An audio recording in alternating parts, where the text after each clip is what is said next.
Fala time, beleza? Eu resolvi fazer uma série de vídeos para alinhar o entendimento de todo mundo sobre o que é a Vidia, o que é a nossa empresa e o que a gente faz. Qual que é o nosso propósito como empresa. É muito importante que todo mundo tenha isso em mente e que a gente esteja remando para uma mesma direção. Então, o propósito e o alinhamento do que é a empresa, o que a gente faz, o porquê que a gente faz essas coisas é muito importante. É muito importante que cada um da equipe saiba o que a gente está fazendo. E contribua para isso também, né? Então, eu resolvi fazer essa série de vídeos com detalhes que às vezes não são tão claros para todo mundo, como por exemplo os clientes, o tipo de planta industrial, o que o nosso cliente precisa, por que o nosso produto é assim, por que ele não é de outro jeito, enfim. Então eu vou fazer essa série de vídeos e o primeiro vídeo é esse de hoje, beleza? Então, no vídeo de hoje eu vou falar sobre quem é o nosso cliente, quem é a pessoa, a entidade cliente da nossa empresa e quem são esses clientes que a gente quer buscar. O nosso foco principal de cliente é aquele cliente que tem uma planta de processo industrial contínuo. Se vocês bugarem lá, procurarem no Google ou em alguns links que a gente pode deixar aqui no vídeo, tem alguma explicação do que é um processo industrial contínuo. Mas basicamente é um processo que não para, normalmente muito voltado para indústrias químicas, que tem lá processos físico-químicos que não podem parar. Então, e quais são os setores da indústria que normalmente tem esse tipo de processo, né? São os setores que a gente fala bastante, vocês já devem estar mais familiarizados, setores de óleo e gás, então que nem a plataforma de petróleo que a gente mostrou, clientes de mineração, clientes que tem uma planta de papel e celulose, siderurgia. Então, essas plantas elas são investimentos muito grandes, elas são um processo contínuo que não para nunca, e é isso que traz as características dos cenários que são incomuns a todos os clientes da Vidia, tá? E quais são essas características? Bom, as características dos nossos clientes são as seguintes. A primeira coisa que eu já falei várias vezes aqui é que o processo deles não para. Então, uma vez que você inicia uma planta, por exemplo, uma plataforma de petróleo que é igual ao navio que vocês sempre veem lá no nosso software. Quando você inicia a produção e começa lá a produzir petróleo, processar, estocar, descarregar, etc., mandar para a terra, esse processo ele é contínuo e a inércia dele é muito grande, ele não pode parar. Então, para eu parar uma planta dessa, por exemplo, são vários dias de parada, até eu chegar na parada total, desligando, despressurizando equipamentos, enfim. Parar uma refinaria toda pode demorar até 10, 15 dias, por exemplo, só para parar. Para retomar é a mesma coisa. Então, nesse contexto, eu não posso ter uma parada que não seja programada, né? Não posso ter nada que não seja dentro de um calendário, porque qualquer parada repentina, eu perco vários dias, várias semanas de produção, e isso tem um custo muito, muito grande. Imagina pegar uma plataforma que está produzindo 60 mil barris de óleo por dia e parar por 10 dias. São 600 mil barris de óleo, depois vocês olham o preço do barril de óleo lá no Google e vê quanto que deu de perda de produção disso. Então essa é a primeira característica, ela não pode parar, porque para ela produzir, para ela operar e para valer a pena que ela produza, ela não pode parar nunca. A segunda característica é que se vocês olharem o navio que está lá dentro do sistema, né, plataforma da Modec, enfim, vocês vão ver que ela tem milhares de componentes. Lá a gente mapeou mais de 500 mil, o Natan aí que me corrija se ele estiver lá, mais de 500 mil componentes que o cara que está operando a planta lá na operação tem que gerenciar. Então são 500 mil componentes que estão lá. E aí esses componentes, eles têm diversos tipos de componentes, né? Então tem, por exemplo, estruturas metálicas, tem, por exemplo, vasos de pressão, painéis elétricos, motores, tubulação, são vários sistemas de tubulação. Depois a gente pode colocar uma imagem aqui de só separar os sistemas de tubulação que tem naquela plataforma para vocês terem uma ideia do tamanho do sistema que a gente está falando. Então, essa é a segunda característica, né? A primeira não para, a segunda característica é que são muitos componentes para que essa planta opere. A terceira característica é que enquanto ela opera, o ambiente em que ela está e o próprio processo ali é muito agressivo. Então, por exemplo, sistemas de tubulação sofrem lá com corrosão interna, corrosão na parte externa, corrosão atmosférica, sofrem com outros tipos de degradação, motores elétricos sofrem com o próprio desgaste, enfim. vasos de pressão têm problemas, tem que ser inspecionados. Então tem o próprio ambiente de produção e o ambiente onde está a planta, ela gera contaminantes no ar, poluição, etc. E gera um ambiente agressivo a todos esses milhares de componentes que estão lá.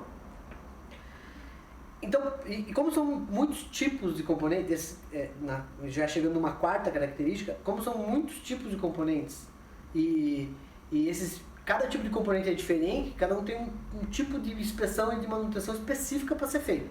Então uma tubulação lá tem que ir lá medir a espessura de vez em quando, tem que pintar, tem que ver se o isolamento está funcionando, um motor elétrico tem que ver se ele está vibrando, se ele não vai parar, tem que ver os problemas elétricos dele, uma estrutura metálica tem que ver se está com a pintura em ordem. Então é uma série de diferentes atividades, inúmeras atividades e procedimentos que o gestor lá de manutenção e operação tem que olhar para esses 500 mil caras e fazer com que eles estejam íntegros para que a operação não pare. Resumindo, são essas 4 características. O processo não para, tem muitos componentes diferentes, o ambiente em si é agressivo e você tem muitas atividades para que esses componentes não estejam íntegros, né?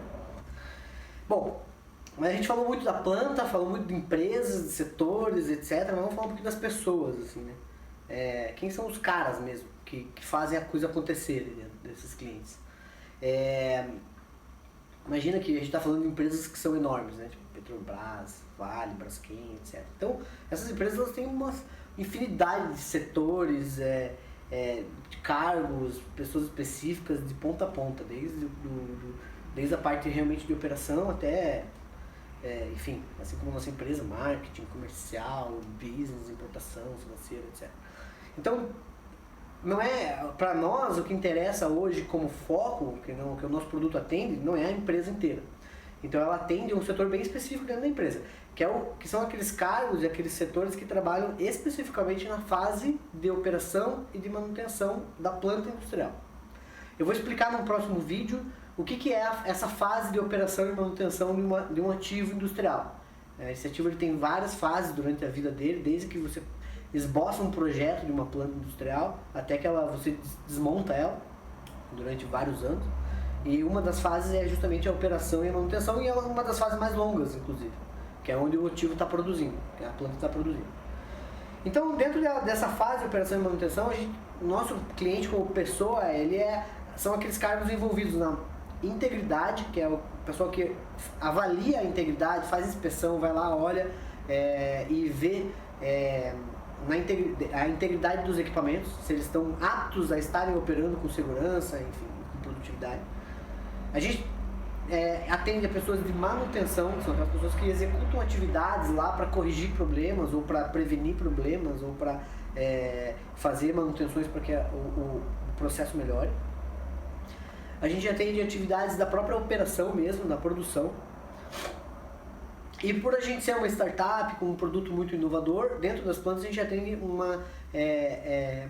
um pouco a área de inovação também, a área de P&D, etc.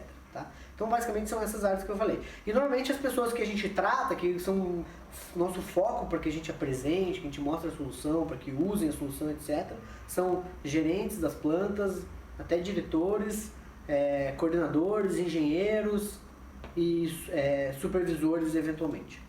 Tá? Então essas são basicamente as pessoas que trabalhariam ou que teriam algum contato com o nosso produto como cliente. Então vamos falar então dessas pessoas, esses coordenadores, gerentes, operadores, engenheiros, qual é a dor deles? Eles estão lá e são responsáveis por manter aquele negócio produzindo com segurança, com produtividade, com custo dentro do planejado, com requisitos legais muitas vezes que eles têm que manter e obviamente sem parar, né? Então esses caras, cada um com a sua especialidade, ele tem que olhar para aquele ativo e fazer coisas que eu digo, atividades tanto de saber como que aquele ativo está para a produção, quanto de executar alguma ação, que seria uma manutenção, etc. Então é por isso que o nosso produto trabalha muito com inputs de inspeção, que são dados, e outputs do que o cara tem que fazer, de manutenção ou outras inspeções, ou que ponto de atenção que ele tem que tomar.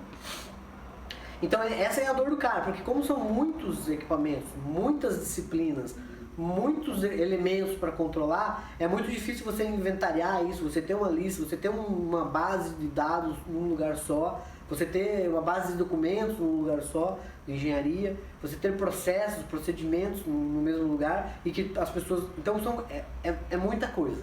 Então essa é a dor do cara. E o nosso propósito é reduzir essa dor, trazer para o cara uma solução em que ele faça a gestão desses ativos, dentro daquilo que ele tem que fazer no trabalho dele, usando o nosso produto. Então, para concluir, eu tentei resumir mais ou menos quem são os caras que a gente trata, quem são os clientes, quem são os potenciais, que é o primeiro ponto que a gente tem que buscar num propósito de existência como empresa, né? Então são as pessoas e as dores que a gente resolve. Aí nos próximos vídeos eu vou trazer um pouquinho mais sobre o que é um processo de ciclo de vida no ativo, né? Por que a gente hoje atende operação de manutenção e como que a gente faz isso, por que a gente tem condições hoje de estar na ponta com o Digital Twin nessa fase de manutenção e operação, outros temas que a gente vai até no fim da série de vídeos a gente chegar e todo mundo está bem alinhado com o nosso propósito da empresa. Muito obrigado.